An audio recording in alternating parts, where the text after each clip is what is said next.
Assalamualaikum, salam sejahtera. Saya Fathil Hidayat Ghazali. Dan saya Farhatul Asyati Osman. Berikut paparan utama Nasional 8, 20 Julai 2016.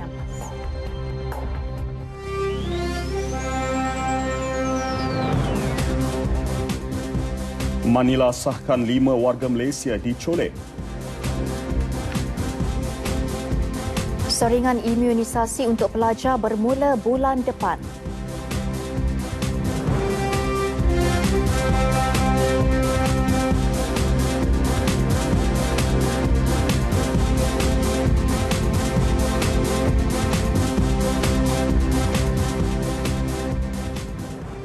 Politik negara hari ini dikejutkan dengan polemik kerajaan DAP Pulau Pinang yang pada mulanya dikatakan akan membubarkan Dewan Undangan Negeri. Ura-ura tersebut diperkuatkan lagi apabila dimaklumkan Ketua Menteri Lim Guan Eng akan mengadakan sidang media khas pada 2.30 petang selepas mesyuarat Esko Negeri.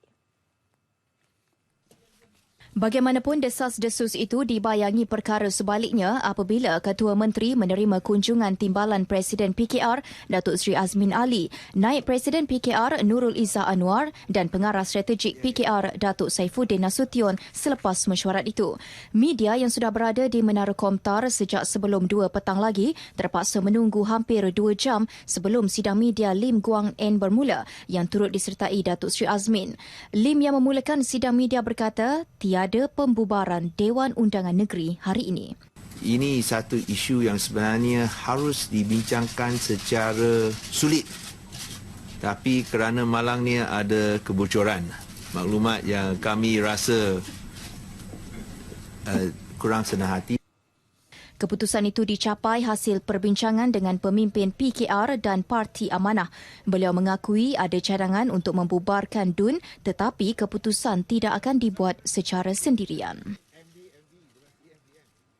Polis masih menunggu pengesahan pihak berkuasa Filipina sama ada 5 anak kapal tunda hilang di perairan Dan Haven, Lahad Datu Sabah semalam telah diculik dan dibawa ke selatan Filipina. Timbalan Ketua Polis Negara Tan Sri Nur Rashid Ibrahim berkata pihak terlibat masih disiasat dan kemungkinan pelakunya adalah anggota kumpulan serpihan daripada kumpulan penculik sebelum ini. Mereka ini kita dah dapat maklumat telah diculik dan telah dibawa ke selatan Filipina. So kita tengah menguruskan, itu maklumat yang kita telah terima. Ya. So apa yang harus kita buat sekarang ini, kita harus membuat pengesahan ataupun kita menunggulah tindakan. Mungkin pihak penjenayah akan menghubungi pihak atau keluarga mereka yang terlibat. Kapal mereka ditemui terkandas di kawasan Beting Pasir oleh pasukan keselamatan dalam keadaan enjin hidup tanpa kru.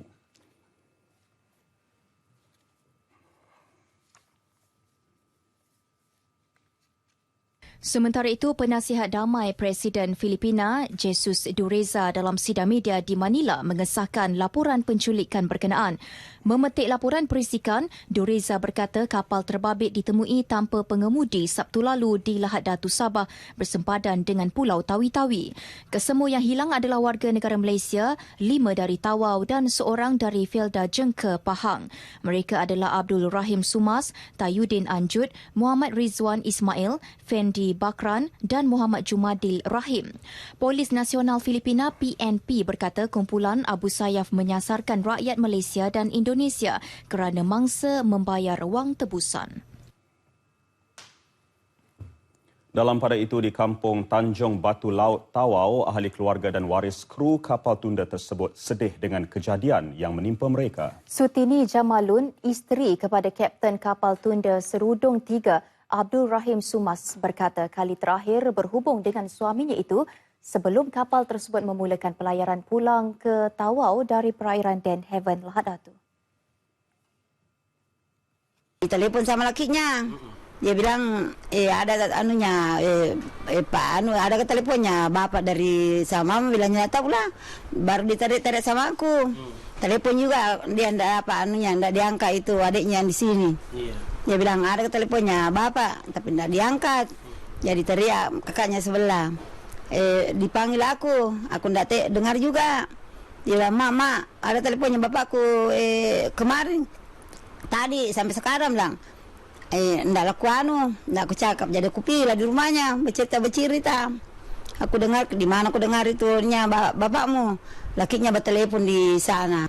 Bagi Gustiah Sultan pula, isteri kepada salah seorang kru kapal tunda itu, Tayudin Anjud memberitahu beliau telah 3 kali menghubungi telefon bimbit suaminya. 2 kali telefon bimbit suaminya masih kedengaran deringan, tetapi kali ketiga talian telah terputus hubungan. Sebab anak saya telefon dia sebelah malam tu, yang malam hari Minggu malam jam 8.30 dia telefon, dia tidak angkat. So saya bilang mungkin dia buat kerja kah, apa mandi, nanti dia call balik. Kan biasa begitu, kalau saya sudah anak dia telefon, ada miss call dia akan telefon balik, tapi dia pun tidak telefon balik. Jadi sampai kami besok paginya pun saya pun tiada telefon lah, tiada tanya kabar, telefon balik tanya dia kenapa tidak telefon kan, tiada. Manakala Haryanti Hamsi, isteri kepada Muhammad Rizwan Ismail, kru kapal yang diculik itu juga cuba menghubungi suaminya dan turut membuat panggilan kepada pakciknya yang juga kapten kapal tersebut, tetapi gagal. Harapan saya mudah-mudahan dia selamatlah. Lepas tu mudah-mudahan suami saya dapat balik dengan selamat, sebab anak saya masih kecil-kecil lagi. Biasa tempat kami mengadu. Sebagai langkah awal mencegah penyakit, saringan imunisasi untuk murid sekolah di seluruh negara akan bermula bulan depan. Kementerian Kesihatan akan menjalankan proses tersebut ke atas murid-murid tahun 4 dan 5 di semua sekolah. Menteri Kesihatan Datuk Seri Dr. S. Subramaniam juga menjelaskan bermula tahun depan Kementerian Kesihatan dan Kementerian Pendidikan mewajibkan semua murid yang akan memasuki tahun 1 mengemukakan laporan imunisasi kepada pihak sekolah untuk semakan pengambilan imunisasi. Sekiranya terdapat murid-murid yang tidak pernah atau tidak lengkap pengambilan imunisasi atau vaksin, kementerian akan memberikannya mengikut keperluan murid tersebut. Kita lakukan perkara ini untuk mengenal pasti mereka yang tidak mendapat imunisasi dengan betul, dengan penuh, supaya mereka tidak akan mendapat penyakit-penyakit seperti difteria dan measles pada satu masa yang akan datang, seperti apa yang berlaku pada masa sekarang. So, satu langkah yang kita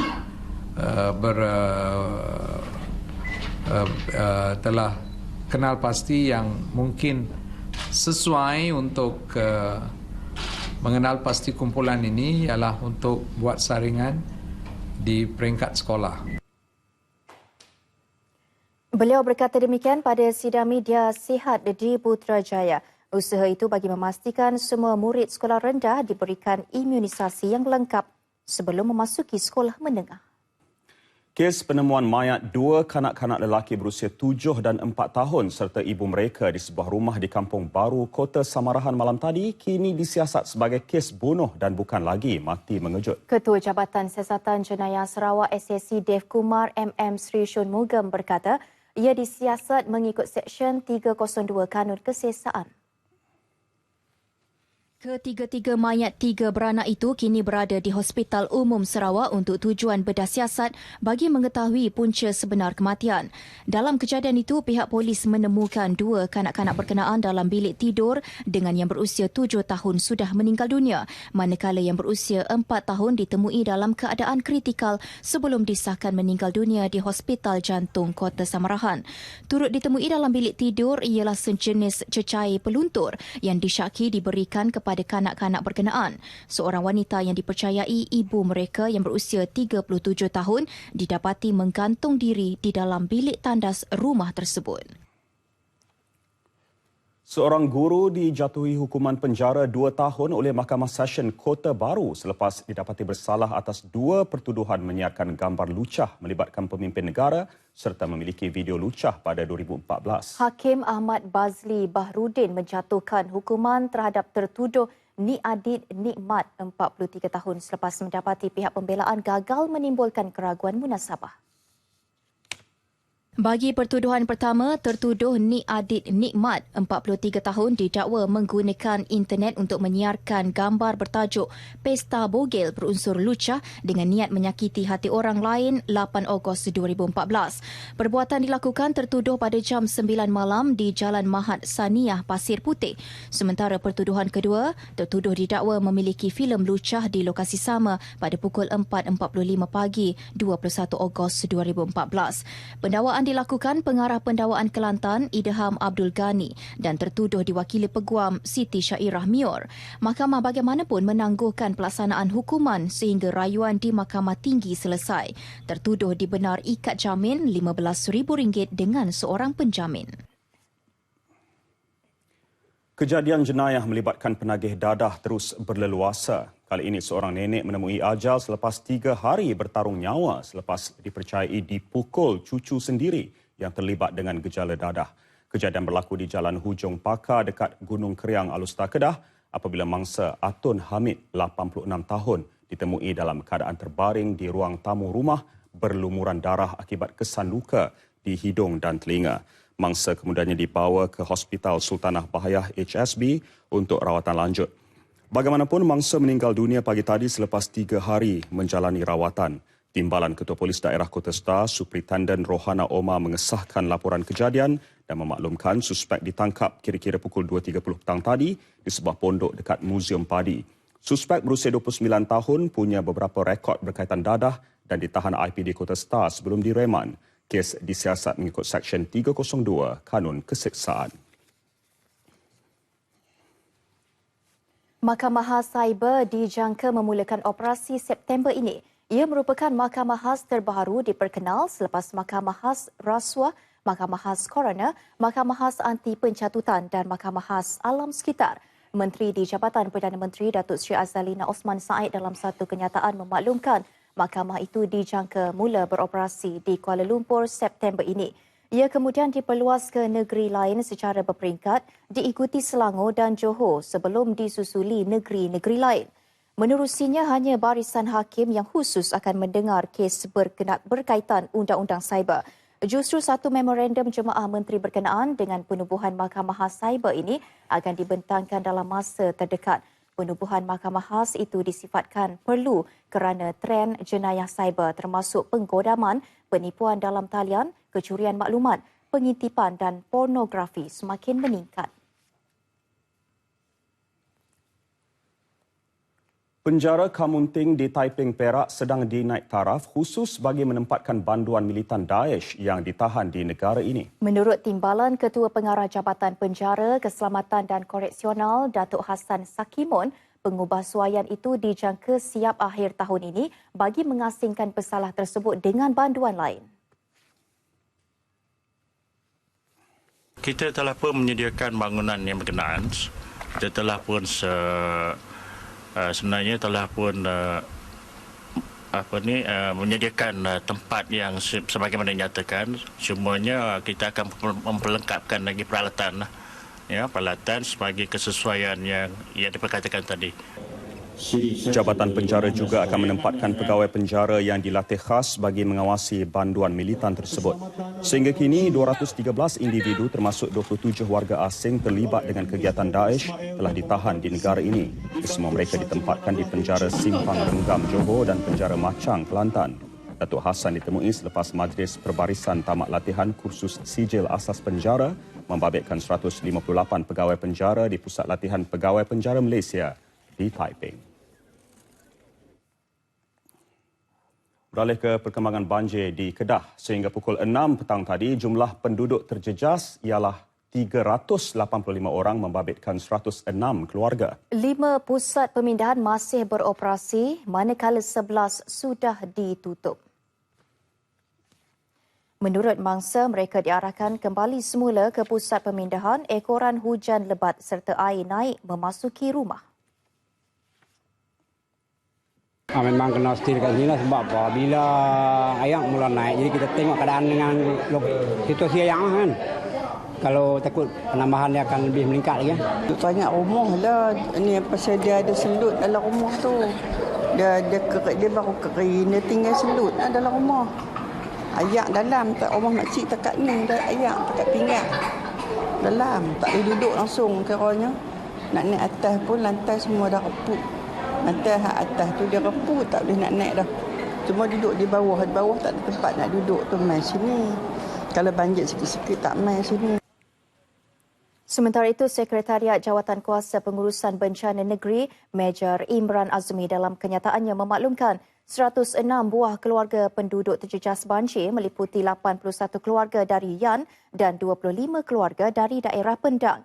5 pusat pemindahan yang masih beroperasi ialah Pusat Pemindahan Cenderawasih di Pendang, Surau Teroi Bukit, Surau Kampung Batu 22, Surau Kampung Sungai Lintang dan Surau Kampung Sungai Malai di Yan. Keadaan banjir di beberapa kawasan di sekitar kepala batas Alustar pula kembali pulih sepenuhnya petang tadi. Paras air Sungai Bukit Pinang surut ke paras normal sejak petang semalam. Dan dalam kejadian semalam, selain rumah penduduk, Sekolah Kebangsaan Bukit Pinang dinaiki air. Ikuti tinjauan Fakhrul Razi Ismail ke sekolah terbabit siang tadi. Sekolah Kebangsaan Bukit Pinang antara turut terjejas akibat banjir. Walaupun keadaan telah pun kembali pulih hari ini, namun pihak sekolah tetap berwaspada bagi menghadapi sebarang kemungkinan. Hujan lebat sejak malam semalam menyebabkan paras air Sungai Bukit Pinang meningkat dengan mendadak, sekaligus menyebabkan kawasan berdekatan termasuk sekolah ini ditenggelami air. Air dikatakan mula memasuki kawasan sekolah sekitar jam 9 pagi dan semakin meningkat dalam tempoh 3 jam. Keadaan itu menyebabkan sesi pengajaran dan pembelajaran terpaksa ditamatkan lebih awal, manakala pelajar dibenarkan pulang ke rumah masing-masing. Kami duduk dalam bilik bersyarat kami duduk tengok buat kerja. Lepas tu kami buka pintu, ayak tak ada air. Lepas tu kali kedua kami buka-buka, saya tengok nak masuk. Tu kami buat kerja, saya tengok ayak masuk. Tu pukul 12 tu cikgu suruh turun banjir. Kami duduk dewan. Lepas tu waris semua mai. Waris kita pun ambil buat pulang balik. Lepas tu K1 tu, K2 ayat surut sikit-sikit lah. Walaupun kalau kami dah okey lah, kami orang bantu bersih kan, tapi kami tak jaga-jaga lah. Tak naik lagi lah. Ganggu sesi belajar kami. Dia akan mengganggu sesi belajar kami kalau ayat naik lagi. Keadaan beransur pulih petang semalam apabila air sungai mulai surut.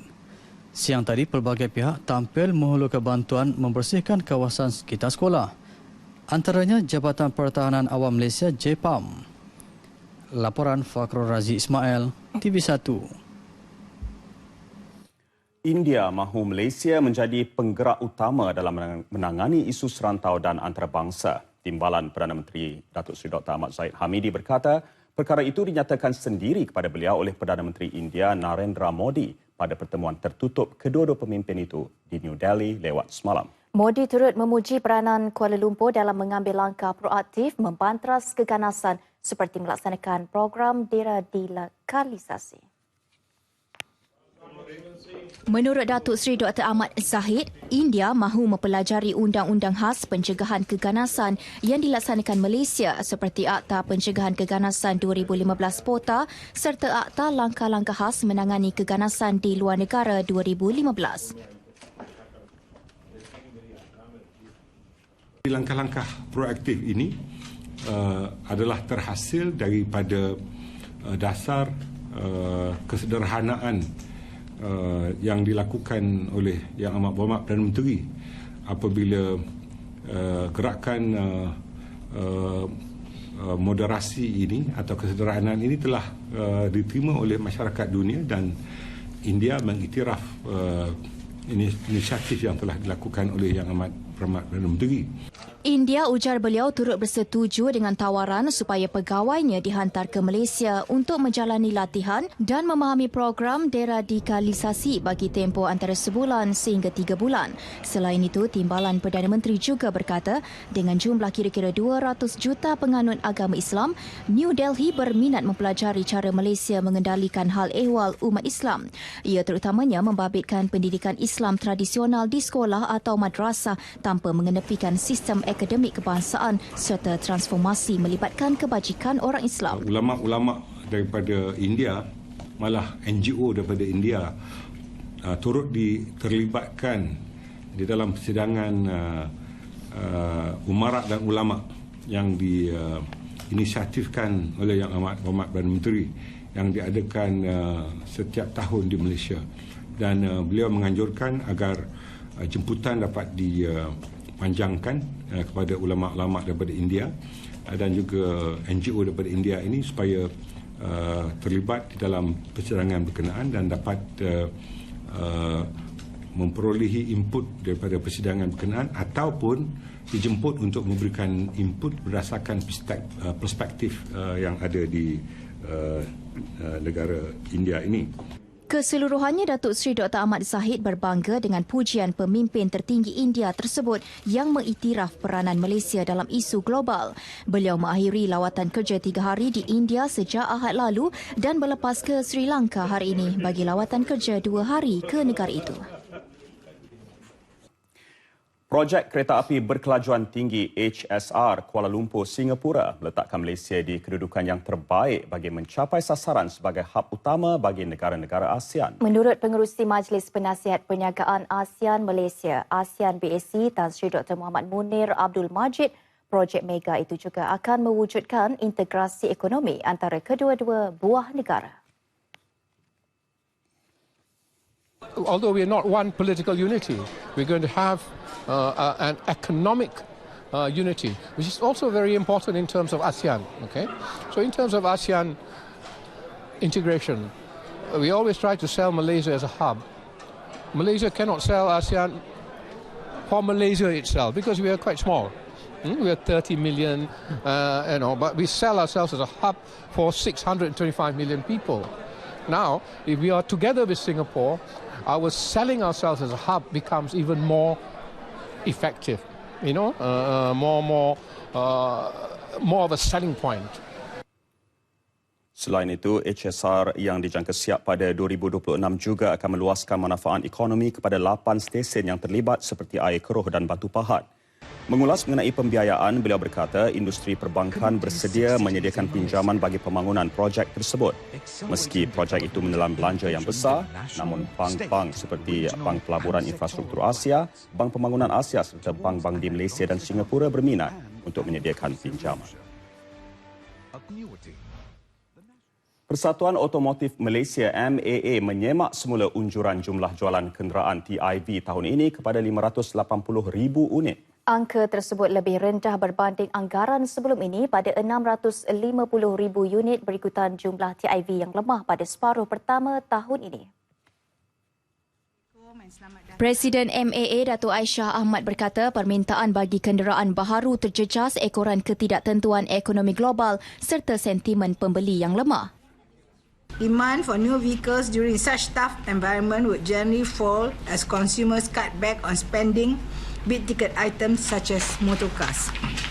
TIV bagi separuh pertama 2016 susut kepada 275,459 unit berbanding 322,254 unit pada tempoh sama tahun lalu.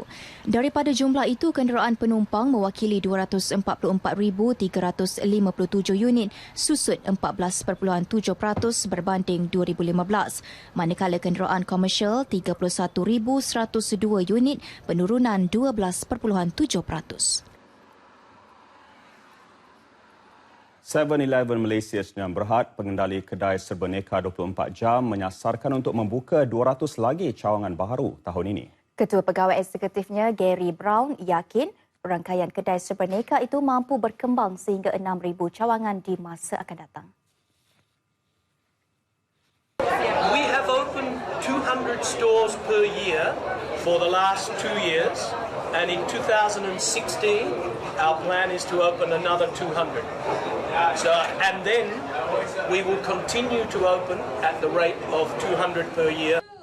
Beliau bercakap pada sidang media pelancaran cawangan 7-Eleven yang ke-2000 di The Scott Garden, Jalan Klang Lama. Brown berkata cawangan baru disasar dibuka di lokasi utama seperti di Pulau Pinang, Johor, Melaka, Pantai Timur serta Sabah dan Sarawak. Sejak bertapak di Malaysia lebih 30 tahun lalu, terdapat lebih 2,000 jenis produk dijual di kedai 7-Eleven selain menawarkan perkhidmatan tambah nilai touch and go, bayaran bil utility serta pembayaran pembelian online melalui MallPay. Bank Muamalat Malaysia Berhad pula yakin mampu menggandakan bilangan pelanggannya kepada 1 juta orang dalam tempoh 2 tahun akan datang. Ketua Pegawai Eksekutifnya Datuk Muhammad Reza Shah Abdul Wahid berkata, peningkatan bilangan pelanggan ini bakal disumbang pengenalan kad debit terbarunya, Aisyah.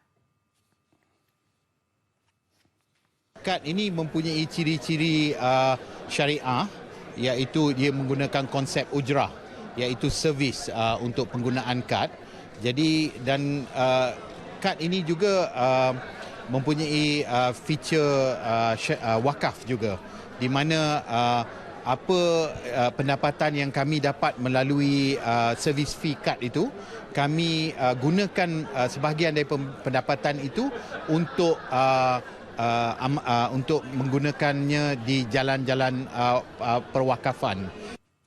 Beliau berkata demikian selepas pelancaran kad debit Aisyah dan Majlis Rumah Terbuka Bank Muamalat. Dalam pada itu, Datuk Muhammad Reza turut memaklumkan Bank Muamalat akan mengumumkan kadar asas baru minggu depan seiring penurunan kadar dasar semalaman OPR oleh Bank Negara Malaysia baru-baru ini. Pengurangan kadar asas itu katanya tidak akan memberi impak signifikan kepada pendapatan bank. Perdana Menteri Datuk Seri Najib Tun Razak mengingatkan penjawat awam supaya tidak hilang fokus dalam memberi perkhidmatan kepada rakyat. Rakyat, tegas beliau, perlu dijadikan tiang seri dan tonggak utama kepada semua dasar kerajaan. Antara bidang keberhasilan yang perlu diberi fokus termasuk pengangkutan awam, perumahan dan kos sara hidup bagi memastikan masa depan negara yang cemerlang. Alhamdulillah, sehari dua ini segala inisiatif kita seperti LRT, sambungan yang telah dilancarkan baru-baru ini, MRT yang bakal dilancarkan pada akhir tahun ini, hatta high speed rail yang diumumkan semalam, semuanya ini akan memberi manfaat kepada rakyat dan negara kita. Inilah gambaran Malaysia yang bertambah maju. Beliau berucap pada majlis sambutan Hari Raya Aidilfitri Jabatan Perdana Menteri 2016 di Putrajaya. Hadir bersama Isteri Perdana Menteri Datin Sri Rosman Mansor, Menteri-Menteri Kabinet dan Ketua Setiausaha Negara Tan Sri Dr. Ali Hamzah. Kira-kira 3,000 warga jabatan dan agensi di bawah JPM menghadiri majlis bertemakan Syawal at JPM di sini kasih bersemi. Ibu bapa yang tidak berpuas hati dengan kadar yuran tadika swasta boleh membuat aduan kepada Kementerian Pendidikan untuk siasatan. Timbalan Menterinya Datuk P. Kamalanan menegaskan pihaknya sentiasa mengawasi operasi mereka bagi memastikan yuran yang dikenakan tidak membebankan ibu bapa. Keputusan untuk mendaftarkan anak-anak di tadika swasta ini, keputusan ini dibuat oleh ibu bapa. Dan selepas mereka mengambil maklum, dan tadika swasta ini pula tidak boleh sewenang-wenangnya menaikkan yuran mereka. Ada kaedah-kaedah yang ditetapkan oleh kementerian supaya sebelum mereka dapat menaikkan yuran. So bila ada isu-isu begini, kalau dibangkitkan, dia buat laporan kepada kementerian, kita boleh buat siasatan. Beliau mengulas laporan media tadika swasta sekitar Lembah Kelang mengenakan caj antara RM5,000 hingga RM9,000 setahun bagi seorang murid. Kadar itu meliputi yuran pendaftaran setinggi RM1,500 sehingga RM2,400 selain yuran bulanan, buku dan uniform. Datuk P. Kamalanan sebelum itu merasmikan pameran pendidikan awal kanak-kanak ECCE bersempena Forum Dasar Asuhan dan Pendidikan Awal Kanak-kanak Asia Pasifik 2016 at FAC 2016. Timbalan Perdana Menteri Datuk Seri Dr. Ahmad Zahid Hamidi menyifatkan lawatan kerja sulung beliau ke India sebagai berjaya. Menurut beliau, ia merupakan pengalaman amat baik bagi Malaysia dalam mencipta rangkaian hubungan diplomatik baru demi faedah kedua-dua negara dalam jangka panjang. Laporan Syazwan Naim Nur Azmi di India. Timbalan Perdana Menteri berkata selain menjalin hubungan diplomatik yang lebih erat, pendekatan Malaysia berkongsi dan menawarkan kepakaran serta pengetahuan berhubung sesuatu perkara telah meletakkan nama negara ini di pentas antarabangsa. Dalam konteks lawatan ke India, beliau menyifatkannya amat signifikan dan melangkaui hubungan diplomatik antara kedua negara. Ia selepas pelbagai persetujuan dicapai dalam beberapa pertemuan termasuk dengan Perdana Menteri India Narendra Modi serta ahli kabinet beliau. Hanya dari segi mewujudkan jaringan baru hubungan diplomatik yang baik antara kepimpinan kedua-dua negara, tetapi yang lebih penting sekali ialah bagaimana pengukuhan rasa kekitaan di kalangan kepimpinan itu di luar daripada batas-batas diplomatik, sebaliknya dengan hubungan peribadi, ianya akan dapat mempermudahkan kedua-dua negara. Sepanjang 3 hari lawatan beliau, Datuk Seri Dr. Ahmad Zahid berkata, Malaysia dan India telah menunjukkan komitmen kerjasama dalam pelbagai bidang seperti menangani jenayah rentas sempadan dan jenayah ideologi, pembatasan sindiket wang palsu rupi, program pemindahan antarabangsa banduan serta program deradikalisasi. Datuk Seri Dr. Ahmad Zahid memuji peranan yang dimainkan oleh Duta dan Perwakilan Malaysia dalam meningkatkan profil negara di mata dunia. Beliau berterima kasih kepada Perdana Menteri Datuk Seri Najib Tun Razak kerana memberikannya peluang pendedahan untuk menjalin kerjasama dan hubungan dengan pemimpin-pemimpin utama dunia. Dari New Delhi, India, saya Syazwan Naim Nur Azmi bersama juru kamera Muhammad Yusaini Mahat melaporkan untuk RTM. Sukan malam ini dimulakan dengan bola sepak. Kegagalan skuad penyu menunjukkan peningkatan prestasi dalam tempoh ditetapkan mendorong Kerajaan Negeri Terengganu mengambil alih pengurusan Persatuan Bola Sepak Negeri itu, PBSNT. Malah tidak teragak-agak untuk memotong peruntukan yang disalurkan jika anak buah Mike Mulvey itu masih mempamerkan prestasi hamba.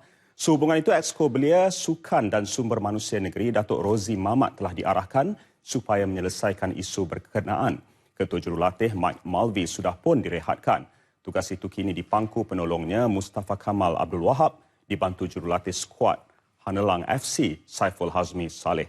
Manakala Presiden PBSNT Datuk Wan Ahmad Nizam Wan Abdul Hamid mengumumkan akan meletak jawatan jika Terengganu gagal mara ke suku akhir Piala Malaysia musim ini.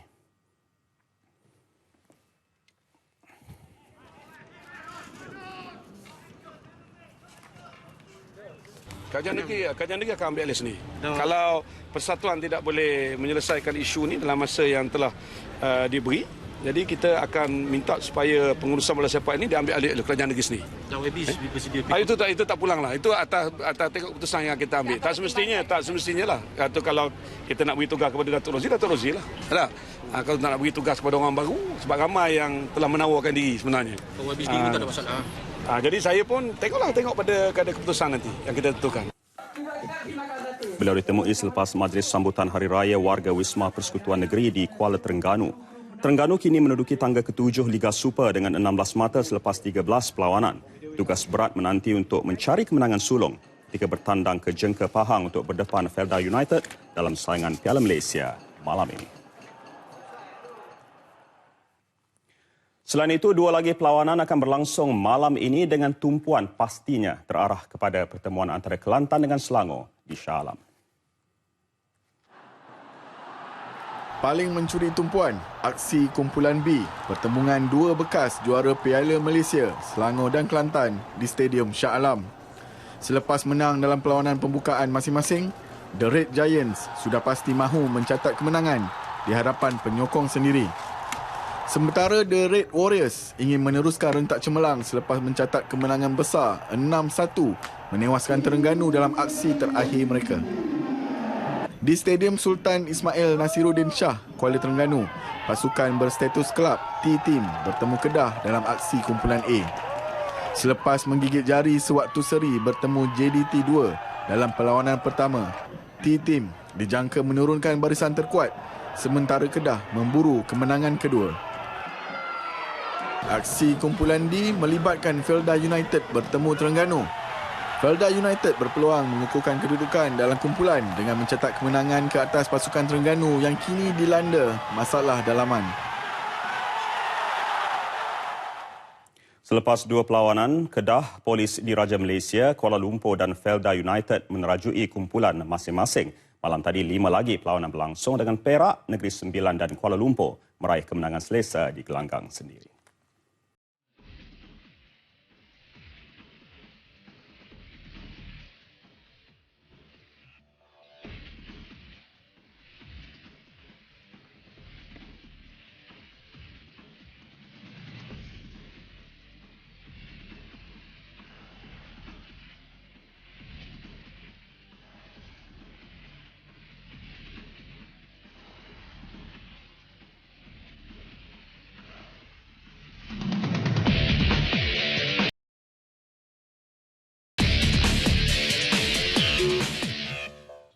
Dan yang paling menonjol ialah Bos Gores yang berjaya meraih kemenangan besar 4-1 ke atas PKNS FC di Stadium Perak. Selepas tewas pada PDRM pada pembukaan, Perak bangkit dengan aksi bertenaga untuk mendahului pada minit ke-47 hasil sepakan penalti Elias Fernandez di Oliveira. Memasuki minit ke-50, Zafahir Sukash pula mengambil giliran meledakkan gol ketiga sebelum Fazrul Hazli sekali lagi menghukum kesilapan pertahanan PKNS untuk meletakkan Bos Gaurus 3-0 seminit kemudian. Elias Fernandez terus menjadi wira apabila mengukuhkan kemenangan Perak dengan gol keempat minit ke-64. Tidak mahu pulang hampa, PKNS memperoleh gol sagu hati menerusi Gonzalo Manuel Soto minit ke-89. Di Selayang, Kuala Lumpur meraih 3 mata pertamanya dengan membenam Pahang FC. The City Boys terlebih dahulu di depan hasil sepakan percuma Leonardo Moreira yang terus masuk ke gawang Tok Gajah. Bersambung selepas rehat, setelah setiap percubaan Pahang gagal berhasil, Jonathan Zorilla memastikan Kuala Lumpur selesa mendahului 2-0 hingga tamat permainan selepas menjaringkan gol kedua minit ke-50. Johor Darul Takzim 2 terus kempunan untuk meraih kemenangan apabila pemain muda Benjamin Mora gagal memanfaatkan kelebihan di laman sendiri. Tampak hilang tumpuan di babak pertama, namun Sarawak gagal merebut peluang itu menyebabkan kedudukan kekal tanpa jaringan hingga tamat perlawanan. JDT 2 kini mengumpul 2 mata di tangga kedua, manakala Sarawak 1 mata di tempat tercorot kumpulan A. Nasib serupa dialami abangnya Harimau Selatan yang masih kempunan sebarang kemenangan. Selepas terikat tanpa jaringan di babak pertama, JDT mendapat gol sagu hati selepas pertahanan PDRM. Ruben Tayaparan tertampan masuk bola hantaran Amri Yahya ke gawang sendiri. The Corps bagaimanapun berjaya menyamakan kedudukan sebelum tamat perlawanan untuk masing-masing berkongsi 1 mata. Kita tinggalkan perkembangan bola sepak. Liga Pembangunan Bola Keranjang Kebangsaan NBL atau Liga D akan diadakan buat pertama kalinya hujung bulan ini. Kejohanan anjuran NBL Asia dengan Persatuan Bola Keranjang Malaysia MABA itu akan turut disertai 3 pasukan terkuat Persekutuan Bola Keranjang Kerusi Roda Malaysia MWBF iaitu Warriors, Mighty Kaku dan The King. Ia sebagai persiapan menghadapi Sukan C di Kuala Lumpur tahun depan. Our aim is try to get more players to involved in the wheelchair basketball. As you all know that our wheelchair basketball team, especially our Malaysia team, now in Asia we have the 6th position in Asia. Sidang media turut dihadiri Setiausaha Kehormat MABA, Datuk Tiger Lee Yuen Fong dan Ketua Pegawai Eksekutif NBL Asia Mr. Tan Ki Hien. Pada kejohanan para ASEAN di Singapura tahun lepas, Malaysia menduduki tempat kedua. So insya-Allah ASEAN Game para di SEA Games tahun depan tuan rumah, insya-Allah kami akan dapat tempat pertama untuk wheelchair basketball team. Pada Liga D itu nanti 4 pasukan yang akan berentab ialah Johor Tidaya, NS Matrix, Kuala Lumpur Oxical, Griffin dan Selangor Hurricanes. Kejohanan yang terbuka kepada pemain berusia bawah 21 tahun bertujuan mencungkil bakat-bakat baharu untuk diserapkan ke dalam skuad kebangsaan pada masa akan datang. Sukan Malaysia Sukma ke-18. Pasukan pertama kontingen negeri Pahang seramai 41 orang atlet berlepas ke Sarawak hari ini. Mereka ialah atlet bagi sukan tinju, menembak dan badminton. Pahang mensasarkan 28 pingat emas, 22 perak dan 47 gangsa untuk dibawa pulang pada edisi ini. Menurut Ketua Kontingen, Datuk Fazilah Saleh, sasaran itu realistik selepas meninjau persiapan awal atlet sebelum ke Sarawak. Program persediaan yang telah pun dibuat lebih awal dan sebelum puasa lagi kita pun telah memulakan sesi latihan, dan daripada program-program latihan itu saya tengok dari segi komitmen atlet kita dan juga pegawai-pegawai yang terlibat begitu tinggi, dan saya harap momentum itu akan diteruskan. Berdasarkan persiapan yang dibuat, Pahang diyakini mampu menduduki senarai 5 pasukan terbaik pada Sukma kali ini. Amat berpuas hatilah dengan persiapan seperti mana yang Datuk CDM sebut tadi. Dari segi persiapan kita buat cukup rapi lah. Jadi kita confidence yang kita boleh duduk di top 5 lah. Atlet acara menembak Abdul Hadi Abdul Malik turut menyatakan kesediaannya dari segi mental dan fizikal. Sasarannya untuk mendapatkan 4 pingat emas bagi kategori individu yang dilihat mempunyai peluang cerah. Kita orang harap pergi dan balik semua berjalan lancar dan harap semua cemerlang lah dalam Sukma ni kali ni. Sementara itu, Tamasya Dui tahunan yang akan mula dibuka dengan rasminya Sabtu ini menyaksikan juara bertahan wilayah persekutuan terus mendahului pungutan pingat dengan 6 emas, 5 perak dan 3 gangsa. Tangga kedua, tuan rumah Sarawak diikuti Pulau Pinang sehingga pukul 8 malam tadi.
Galah Nasional 8 berakhir di sini. Menutup tirai, kami tinggalkan anda dengan keindahan pantai dan pemandangan di lokasi Sukan Olimpik Rio de Janeiro yang mendapat julukan kota menakjubkan itu. Dan pantai Copacabana dipenuhi pelancong yang menghabiskan masa dengan pelbagai aktiviti riadah dan sukan sebelum menunggu kejohanan Sukan Olimpik musim panas 2016 di Brazil Ogos depan. Itu, Assalamualaikum. Dan salam sejahtera. Sama kita saksikan keindahannya.